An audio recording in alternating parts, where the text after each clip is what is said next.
Bienvenue sur France 24, il est 19h à Paris. À la une de l'actualité, les forces militaires israéliennes ont encerclé la ville de Gaza. Dans 10 minutes, le débat consacré à cette guerre entre Israël et le Hamas, 31 jours après l'attaque du Hamas en Israël. Et alors que les forces militaires israéliennes ont procédé à une opération significative à Gaza en encerclant la ville, quelle est la stratégie militaire d'Israël? Gaza coupée en deux, est-ce un tournant? Quel bilan peut-on faire aussi de la tournée diplomatique d'Anthony Blinken dans la région? Pourquoi Erdogan n'a-t-il pas vu le chef de la diplomatie américaine? Voilà les questions que nous avons posées à nos invités. 19h10.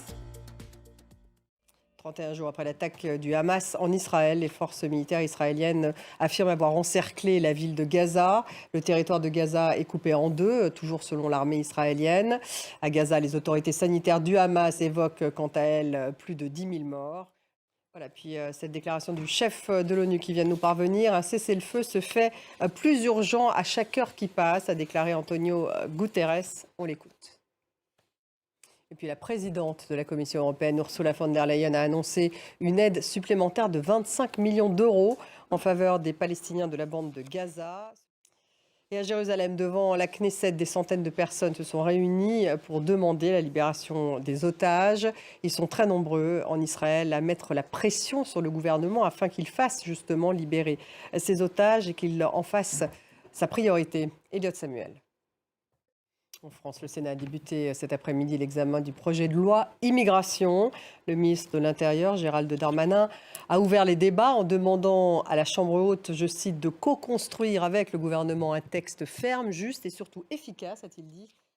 Et toujours en France, le ministre de la Justice, Éric Dupond-Moretti, jugé devant la Cour de justice de la République pour conflit d'intérêts. Il a qualifié son procès, je cite, d'infamie. Et à New York, un autre procès, celui de Donald Trump, qui a témoigné sous serment au tribunal de New York pour se défendre alors qu'il est attaqué pour fraude.